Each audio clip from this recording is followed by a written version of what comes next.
Happy Tip Tuesday, golfers. Today, Jake and I are going to teach you something with something I like a lot, which is a homemade, really inexpensive teaching aid.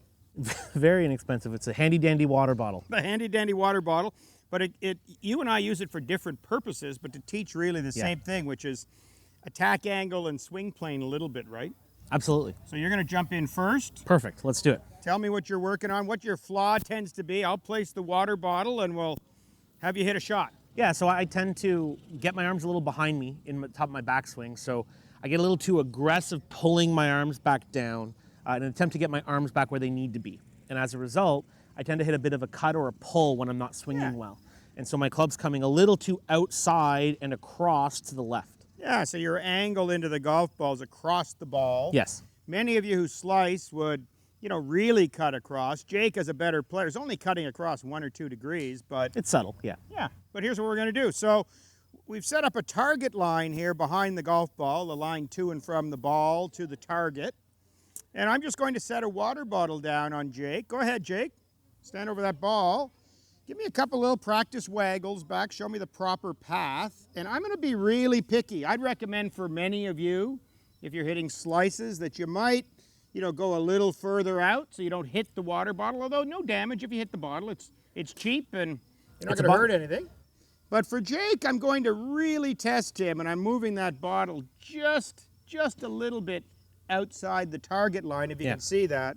If he comes over the top at all, bye-bye bottle. It's not going to be pretty. I'm going to get wet. So go ahead, Jake. Just hit a little one there, and let's have a look. Not too bad.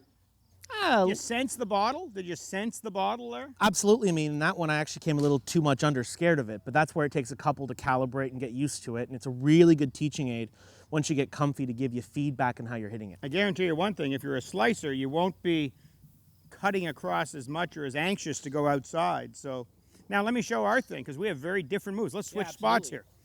So now my swing's a little different. I grew up learning maybe in the 70s and 80s. And back then, there was a little more thought of leg drive and, moving onto the front foot. And what happened? That old magic move of bumping your hips to the target, right? I'm just overdoing it a little bit. So what happens to me is I do the opposite. As I get up here and I kind of drive the legs sometimes, and my club gets underplane, and I hit blocks and draws. So I can use the same water bottle different. All right, swing around, Jake, and let's check this baby out and see if I can do it. Yeah, let's do it. Now, you got to be careful where you put the bottle because it's a little bit tall, but go ahead, Jake. So I'm going to swing here. I can do better than that. Put her over there a little more. There you go. Let's make it tough. Okay, so you can see that if I swing back and get a little carried away, I can feel like my club's coming into that water bottle. So this is going to make me want to keep my arms a little wider and my swing a little bit more rotational to not hit the bottle. So here we go again with our little, 78-cent wholesale water bottle. Here we go. Oh, I did the same as you, Jake, a little too timid.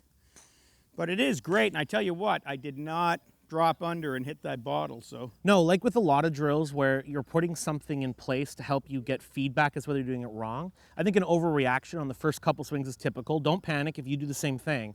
But as you get more comfortable with it, it gives you a really good sense of where your club needs to be an impact. There it is, golfers. A very inexpensive, homemade little teaching aid. You can either put it outside the line to work against your pull, your cut, and your slice, or you can put it inside the line to work on that underneath path kind of blocky hook thing. Either way, it'll help you play better golf. Good job. Thanks.